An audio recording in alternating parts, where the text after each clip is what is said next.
It is 6:30 in the morning. We left Sandy at 4. We just got the bikes all packed up. We are at the trailhead. It's gonna be a pretty long day today. I don't know what the elevation is. I do know that everybody that does this route says it's pretty hard. When I was a kid, I did the Ape Canyon route with my mom, and I remember it being pretty difficult. Now we got fully loaded bikes, so we'll see how today goes. Yeah, I'm excited, but a little bit nervous too, because I know it's going to be a really kick-ass, tough ride. We have, what, 12, 13, 14 hours in the saddle today. There's going to be lots of sections where we probably have to walk. So, yeah, I'm excited, but kind of nervous. Any doctors are out there watching, let me know what's wrong with my butt.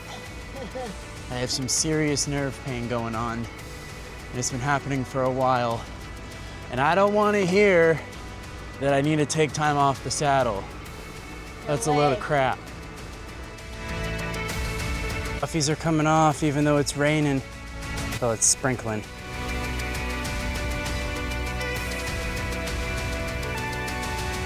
Well, the clouds have burned off. The sun is here. You can see the mountain. I shit my brains out earlier. That was pretty brutal. On Glorious pavement. We finally made it to the paved road. We're headed to the trailhead for Ape Canyon. You'll get a nice view of Mount St. Helens here. Those rocks were really big. It wasn't just like crushed gravel, it was like pretty big rocks. Yeah, it was definitely chunky. We're getting worked. And I know, for those of you that are watching, duh, you brought full suspension enduro bikes. Well, we like to have fun and get worked. And this is fun. And we don't own hardtails, because we're lame. Yeah. We are approaching the Plains of Abraham. We still have a couple hundred more feet of gain or something like that, it looks like. But getting up to the base of Mount St. Helens, it is almost noon and we're not halfway, and we started at 6:30, so we're kind of getting a little nervous about finishing this trip in 2 days. That's all we have. And in the next 5 miles, we have to decide if we're gonna turn around or if we're gonna just commit and go for the send. So you can see the trail over there. Some people talk about an exposed section. That's actually right there at 12 o'clock right now.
That just fucking hurt.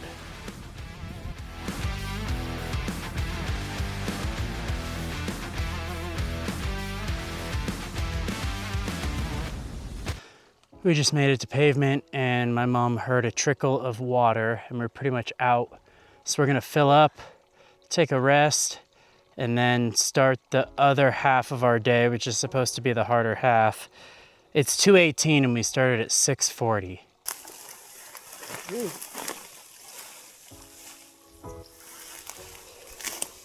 See it? Oh, I hope you're getting closer. Yeah, it sounds like it, huh?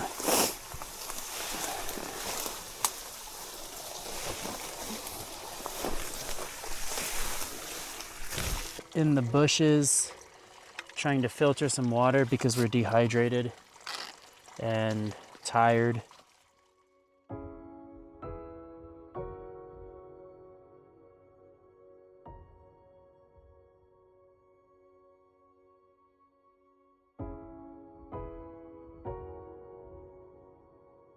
We're taking another pit stop yet again, the 12th pit stop of the day. Oh shit, if you went through what we did, you'd need like 2,200 pit stops. What we did with what we brought. Everybody else seems to be doing just fine. It is really pretty up here though. Oh, this descent is something else. Wow. We are pretty worked, and it is the perfect temperature right now, so this is really rewarding.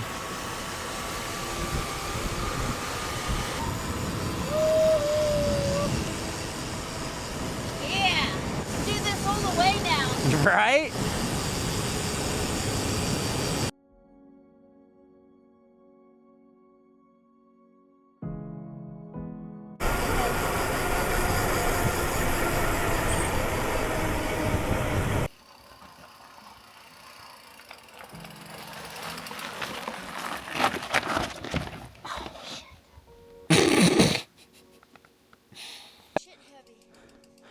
This trail is brutal. I don't know anybody who'd be riding up that. This is the boundary trail. It's not really rideable. We're getting worked. We have 10 miles of this, so we're probably just gonna camp somewhere, I don't know.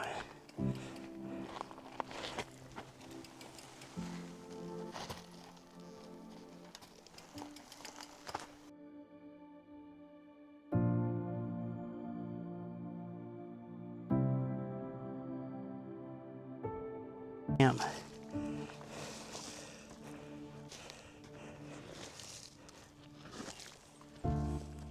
This is how the forest burns down. I would love to meet the guy who says this shit is 97% rideable. They must be a fucking dynamite athlete because we have done so much hiking.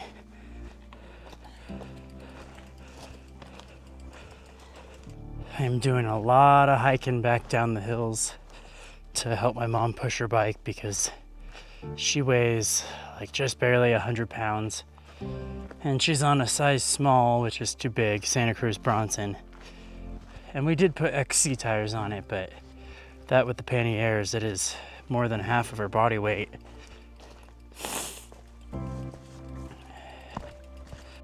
I've concluded if you are not fit, take a hardtail. If you're very fit, take a full suspension bike. If you just want to have fun, choose another route. I'm kidding, it's not that bad, right, Mom? Well, we're loaded with our panniers and stuff. Yeah, we're having a blast. Yeah, blast. 2.5 miles away from camp. Just got a couple more hills to walk, maybe 1,000 feet.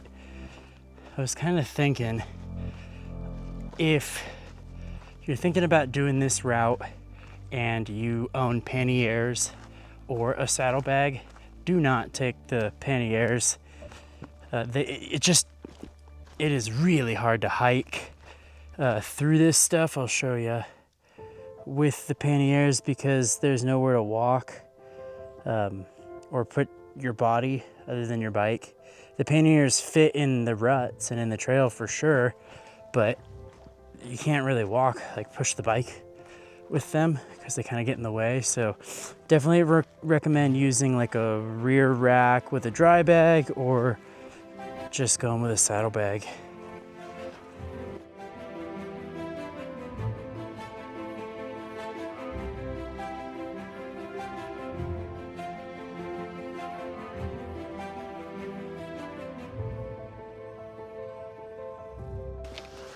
Oh man.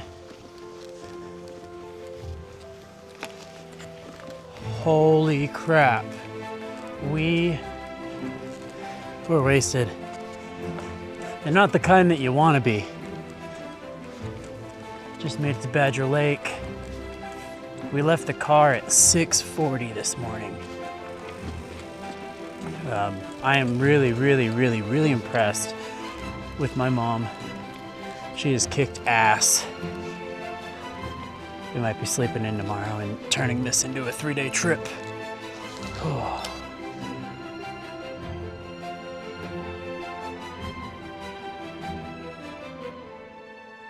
I said, I've never heard you get so frustrated and rah, rah, rah. I've never heard you do that. I was tripping up over my pannier bags and I couldn't push my bike up the hill because my panniers were smacking my legs. Yeah, and then my feet were slipping. Yeah. I think a bunch of dirt bikers came and ripped this thing up right before we got there because all the big whoops and whatnot, the bottom of the whoops were all like not muddy, but because there's not a lot of moisture out here, but super torn up. It was so narrow. So your tire was stuck in the rut and you had to like climb up on the bank. So narrow that you couldn't pedal because your pedals would strike the sidewall of the trail. Yeah, it was tough.